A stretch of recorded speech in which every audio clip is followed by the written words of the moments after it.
Hi, can you hear me? Okay. We are the two middle-aged children of advertising, and it gives me great pleasure to not just show you our work, but also parade our friendship, which is as long as our careers. Rohit and I started in HTA. It was an agency which later became JWT. He was the fashion photographer, and he had done all these big campaigns like Monte Carlo, and I was the writer on Maggi noodles and Maggi hot and sweet chili sauce. And to be in a forum like this, to be talking about activism, to talking about art, I think we've come a long way and we owe it to advertising. So that's how we begin. Hi, Rohit. Hi. So considering you left advertising, which year was it? I think I left advertising in 2010 actively, something like that. Yeah. And I think you had a very delicious U-turn into art, because from advertising, you kind of went to journalism and then came to art. So I want to talk about the first piece that you did.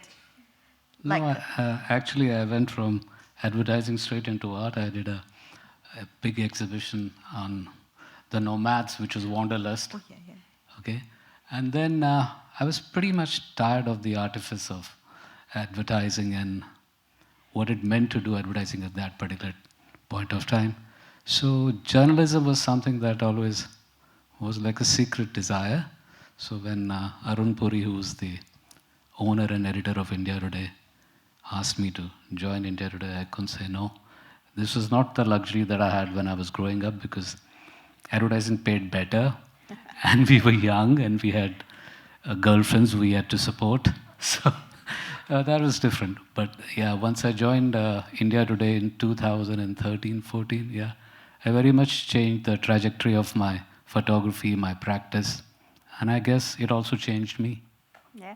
So let's start with the first really important piece of work that you did for India Today. Okay, that's also strangely. Swati, one day in a meeting, this was the first edit meeting I was having at India Today, and Swati had mentioned to me something about a place in Gujarat called Anand, which is the milk capital of India, and also at that point of time had the biggest surrogacy. It was the surrogacy capital of India. So there was this, I wasn't say young, because I was 40 by the time I had left advertising, and it's my belief. 40 is the new 20. Yeah, but Swati, my point is that if you stay in advertising after 40, it's way past your expiry date. I still am. Yeah, so that's for you. I feel sorry for you. But anyway, so in one edit meeting, I convinced, rather in the first meeting, I convinced the editor, Arun Puri, that I wanted to do a story on surrogacy and I wanted to go to Anand. So I was pretty intimidated because there was this bunch of journalists with 25 years plus of experience. Some very big names in Indian journalism used to sit in the edit room. So they also they were a little angry that Arun Puri had asked for an outsider to come to India Today when they had their own bunch of photographers, photo editors, and this upstart from advertising. So they all wanted me very badly to fail. So they immediately said, yes, go to Anand and do a photo feature on the first day that you join India Today. And so I went to Anand. But before going to Anand in Gujarat, I'd already sort of, in my mind, decided that, the days of the news photograph was really over.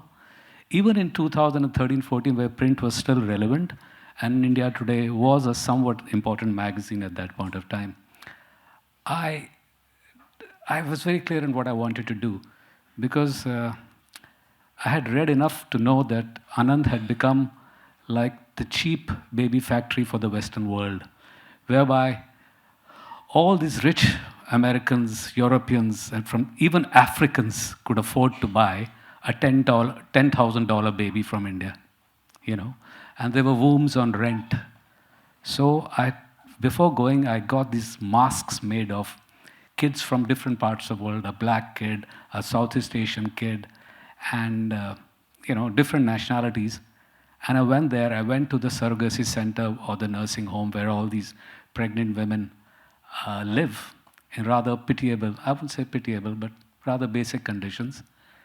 And instead of doing a picture of them with a baby or something, I just put these masks on all of them, and I thought I got my cover photograph. So this was my first cover at India Today, and we can show the cover.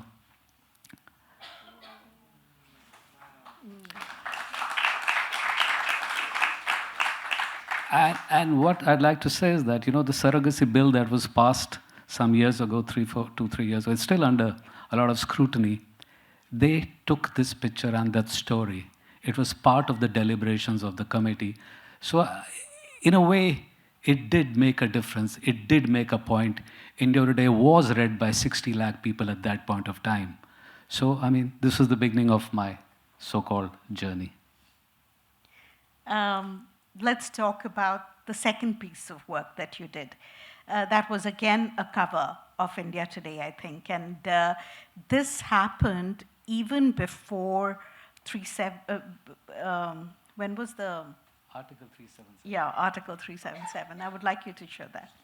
Okay, so what happened was homosexuality was criminalized with Section 377. And again, when that thing happened, the edit meeting happened, and they said, what do you want to do about it? So I thought about it. I said, can I just call one of my colleagues and friends who I've admired for a very long time? They said, who? I said, Vikram Seth. Now, Vikram Seth, we all knew his sexual leaning or whatever, but he's a very self-effacing man. So I called Vikram Seth one day and I said, listen, we're doing a story on Section 377, and I want your point of view on that. And maybe you could write an essay on this. So Vikram agreed a bit hesitatingly. And he said, he's very elusive, and he's extremely self-effacing. So he asked me, he said, why don't you come to Noida at 8 o'clock in the morning on a winter's morning, which was in January. It was very cold. So trust me, I went to his house in Noida early in the morning. At 8, Vikram opened the door, looking absolutely bedraggled and disheveled and looking like a sight. So he said, oh, Rohit, why don't you just sit inside and I'll just clean myself and I'll come in 5 minutes. I hadn't told him what I was going to do, though I was very clear what I was going to do. So I said, no, Vikram, I love it the way you are. So can I just do one quick picture before you tidy up? He said, yeah, okay. So I put him against a white wall. I had carried my takhti, jisme wo likhte the, and I shot him like a convict. Can we have the next picture? So this was the picture that I did with Vikram. And once I did the picture, I knew it looked good and I knew it would work. But that was not the end of the story. I went to the office and everybody said, are you mad? You're going to put Vikram Seth like this? But Arun Puri, for some odd reason, wanted to create disturbances in the edit room. So he would always take something which was conflicting and support it. So he said, no, I'll go with it. So he said he'll go with it. This was Tuesday. But Vikram called me on, the magazine goes into press on Thursday, right? The cover goes into printing on Thursday. So Vikram calls me on Tuesday night to say that, Rohit, my mother saw the picture and she said I look like a ruffian, which is true. So this can't go. So I said, Vikram, it's Wednesday evening. The cover's been made. It's going into press. What do I do? He says, no, I'll come to your house again. But this time I'll be shaved and you can do the picture again. The same concept. I said, fine. So he came to my house again. And after I did the obligatory picture, very clean and very nice. And we had the obligatory bottle of rum. And he went away. I showed him the picture. And he immediately called me back in the evening. I said, no, let the first one go. So that's what, and I think it was very brave of Vikram to do this in 2014. He came out, this was the first public statement made by India's finest author and a wordsmith of many words. He's singularly the most short of a genius writer that I've ever met. So this is the story of that picture. So, for me, this being a writer, but when it's really true that once you have a visual like this, you don't need any words. And I think that, we are talking here about art that bites. But what really makes art bite is when there is intimacy. And I think there's a great intimacy in this. There's a vulnerability. You are not seeing the wordsmith. You are seeing a man who is being, who's been criminalized for who he loves. And I think Rohit did this incredible piece of work that shook us up. And I think this is before Twitter, but I still know on social media and everywhere how this was the symbol of the movement. We move on to your next piece of work, which it wasn't for India Today. I think this was a... It was for India Today, because who else would pay me to send me to Greece, Lesbos? Yeah, so I can take you through that. Yeah. So we at India Today decided to do India's first art awards in 2014, when people were just about learning to spell art, and in the contemporary world, So I convinced my editor. I said, listen, I want to go to shoot IYY. He does a lot of work with migrants, and he's in Greece, Lesbos. And India Today is also tight-fisted, like all magazines. The photographer says, कि मैं तो Greece जाऊँगा photo खींचने के लिए. It's not like advertising, right? So he said, he says... like हमारे budgets ही नहीं होते हैं. तुम्हारे... We are functioning from Jamnagar. One day we will have a talk about advertising also.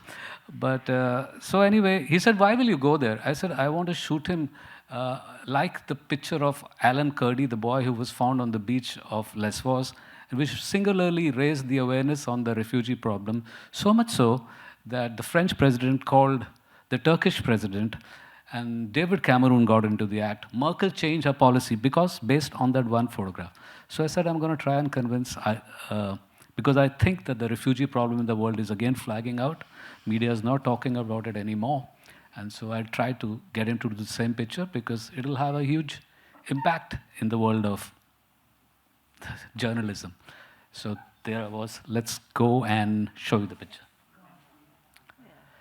So this picture was, IYY is supposed to be one of the world's biggest activist artists, and he is probably. He does a lot of work on the migrant cause. But when I reached that particular island, and I saw IYY asked me to come to a particular point where the refugee boats were coming in. So I saw them. There were refugee boats full of people, but he had this 10-people crew. They were shooting drone shots of everybody. And they would get off the boats traumatized, and IYY would cut their little boat or their vest, or take their vest away, So I'm not going to get into the politics of IYY. All I want to say very briefly is that if you really like an artist or somebody that you worship or like, please don't ever meet him in real life, because the journey is mostly downhill. All right? So I did this picture. He thought I was a third world photographer. What the hell, this third world photographer? So I said, I want you to lie on this particular beach. He's a big man. It's very difficult to lie on a pebbled beach. But I convinced him. He said, oh, show me the picture of Alan the Kurdi. I showed him the picture. He started giving me instructions, like creative director telling junior flunky, go stand at the corner and shoot it from there. He said, I'll lie here, you go and shoot there. I said, yeah, do it. I kept quiet. He was on the ground for precisely 5 seconds at most. And I quickly changed my position, went to where I wanted to photograph him because his eyes were closed. Shot the picture, just got 2 frames. Just 2 frames, tuck, tuck. He got up. He said, enough. I said, good, thank you, I got the picture. And I left from there and I came to India Art Fair with this picture. I was doing a pavilion on artists of India, and just by sheer chance, I said, this was a nice picture. I just put it on the board over there at the India Art Fair. Within half an hour, Washington Post picked it up, and the picture started going viral, and was printed in, and the picture started going viral, IYY started going viral. He started giving interviews on how this was the labor of love, this was the great idea that he had imagined in his head. And, and my editor, Arun Puri, calls me, he says, Rohit, why is he saying that? I said, sir, I told you before going, I told you in an edit meeting before going, So now he can say what he wants to. You know the truth, we know the truth, let it be. But soon he started getting bad press because he had appropriated credit for this picture. Because if he had just agreed that the photographer used him as a device to raise awareness about a particular thing to get the attention of the world, it would have been okay. But because he appropriated the idea, he got a lot of bad press. And the minute he started getting bad press, he said, no, it wasn't my idea at all. It was the photographer's idea. So that is the story of the great Mr. IYY.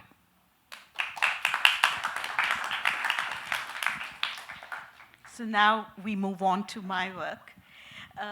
But I have to say something. Yeah. I had to leave advertising to do this. How do you do what you do in the business you're in? I know.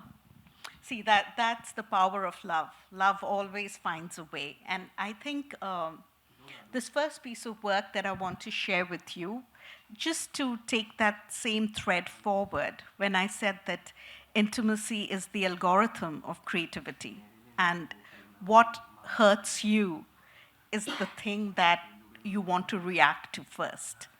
So before I became known for my campaigns on social impact, this is how my journey started. Being a Bengali, Durga Puja is like the biggest thing for us. And the most important day of Durga Puja, the most amount of fun, is on the last day in the vermilion thing called Shindur Kala. And when my mother became a widow, her not coming to play, I understood. Oh, she's a widow, she's following the tradition. But when I became a divorcee and my own cousins weren't calling me, I felt what it is to be uninvited. So a simple emotion like uninvited took me onto this journey. I'd like to share the film with you now.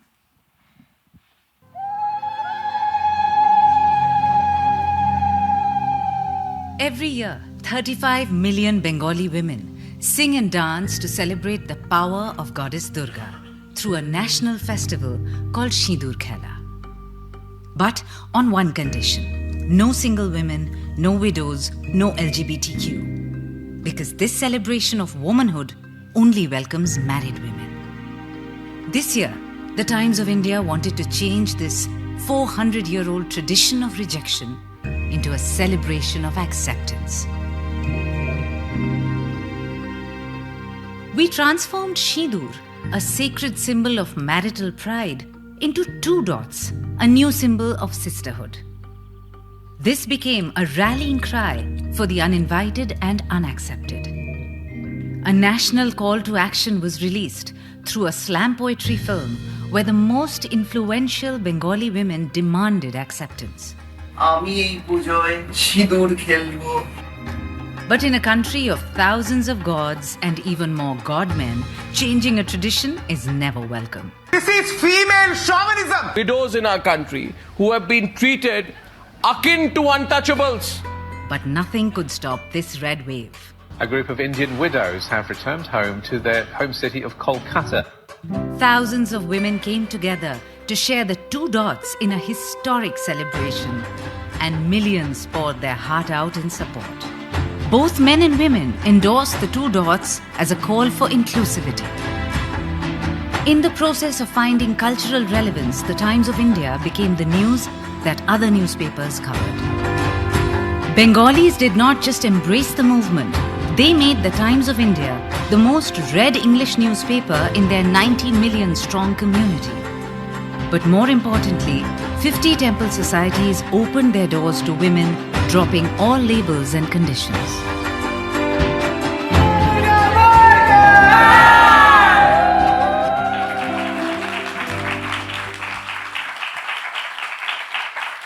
You know, it's been 8 years, and my mom and I have been playing Shindur Kala every year.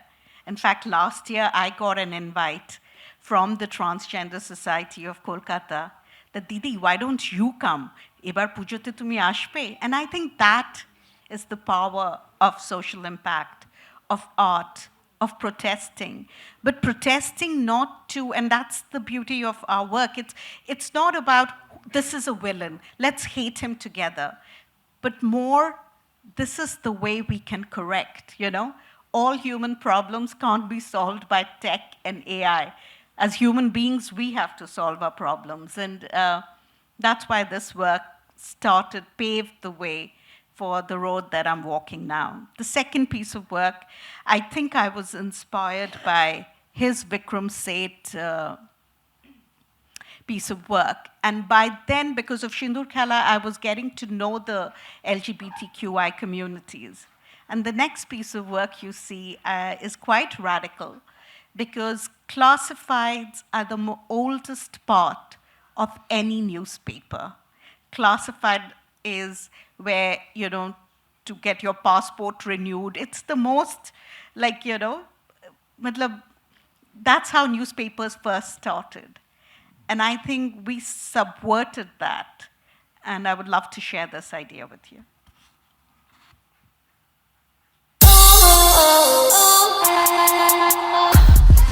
I am a person coming from a reviled population. We will never be accepted, even by our parents.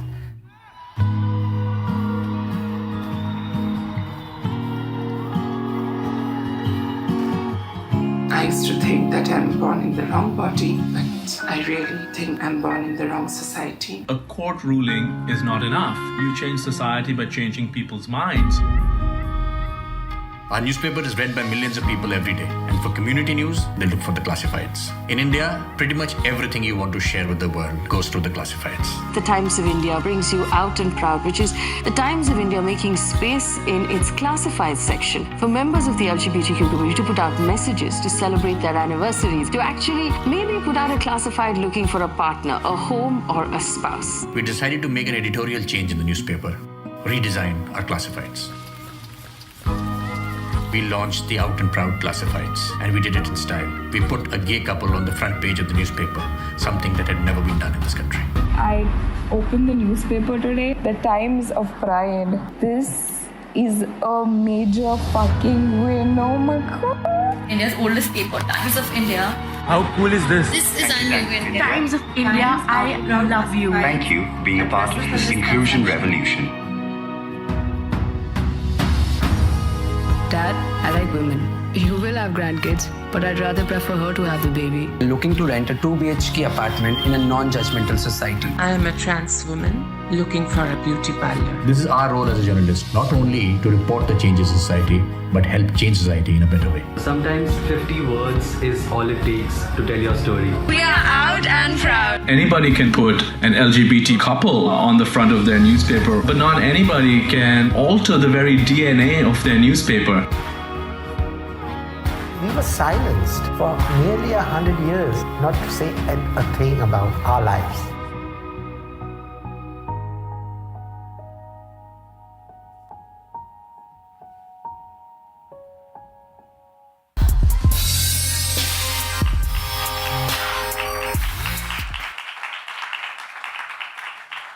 So the newspaper ran the column for a year. And that is one thing that we owe to advertising, because advertising is all about scale. And sometimes you have to get out of the museum to do this, because if you're trying to nudge the society, then you have to make your art accessible. And that is, and that is why I stayed in my advertising job and used the brands that I work on to create a language to reach people. And in a way, that's how our journeys are a little different. But what is really exciting is when we both came together to do something. And I would like Rohit to tell you that story. Okay, can you just put that next photograph up? Okay, she's one of Iran's greatest actresses, well-known actress. I'm not allowed to divulge her name because she'd get into problem in Iran. She came to my house in Goa, where I live, and I did this picture of her because Tarun Tahilani wanted me to shoot his necklace. So I just shot her the way she was, an Iranian woman, in something which I thought would highlight the thing. Anyway, 2 years later, she comes to Goa again, And at that time, the protest, Mahsa Amini has just been arrested in Iran. And then this whole movement about women being, and she died during that time. So impulsively, both of us went outside my little home in Goa, and I did the next picture. She cut her hair, and I shot it with the old picture which was in my house, and this was her form of protest. And we posted it, and she posted it. And by some accident of fate, Swati happened to be in Goa on... I was living in your house, Okay, accident of fate. Okay. But it wasn't planned that we were going to do this. Yeah. So she's sitting in with me in the morning having a cup of coffee, and I'm saying that, I'm going to put this work at the art fair because I think it's an important piece of work that I'd like to do, a political body of work. She said, yeah, but why don't you do something more with it? So I said, what more? She said, let's talk about the politics of hair. Why just limit it to Iran and being Islamophobic and make it about a particular religion, whereas this is a problem which has haunted women across different generations, right from Draupadi at Mahabharata days, usko uske balon se khicha, aur fir main leke gaya. So anyway, so this is the time then I said, let's see the whole history of how our hair has tangled with patriarchy over years. And that's when Amit came into our thing, and we worked with him. And we said, okay, let's do it as a campaign for STIR. And untangling politics of hair is one of the most powerful work that we've done together. And to see, Rohit, I don't know about the art world, right? I am still in the world of brands. And I didn't think we would get access to India Art Fair. And that is why anybody with ideas should co-create with Rohit, because his guerrilla warfare is greater than Shivaji's. So we managed to go to India Art Fair, and that kind of response to see Anjali Leela Menon, to the greatest artists, support our work. And this is, the only craft can that India has ever won, and something that happened sitting on a sofa having coffee together. So never underestimate the power of jamming with friends. Okay, so this was done, and then, but the idea, I wanted to have one visual that sort of said it all. So let's go on to the next visual. So this was the visual that I created, and this became a starting point, and a whole photo essay was created. And I call it the hair hijab. Yeah, and maybe we can see the film? Yeah.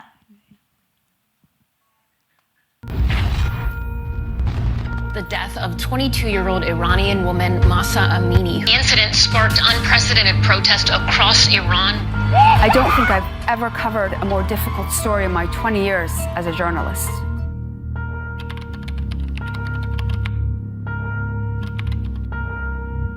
The Ministry of External Affairs, even when asked about the protests, has said they have no comment on what it calls developments inside Iran.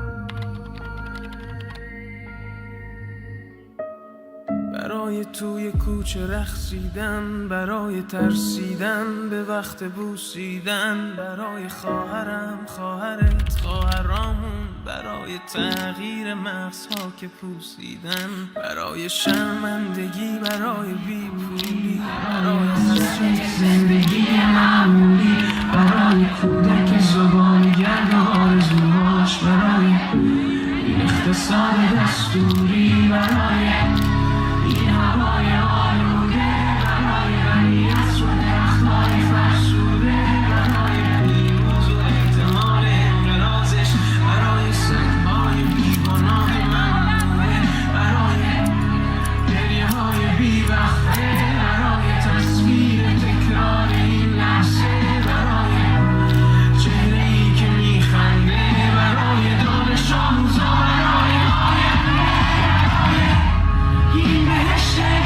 that speaks about the politics of hair. When men are oppressed, it's a tragedy. But when women are oppressed, it's tradition. And the way you took a global event and made it your own and let it travel all the way to India. It's Iran's story, India's story, America's story, every woman's story. Yes, please bring it around the world. The social justice movement has benefited from the power of art.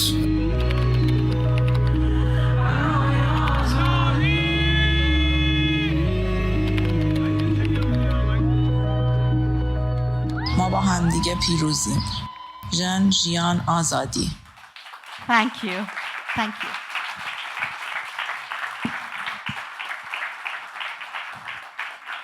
Thank you, Swati, and thank you, Rohit.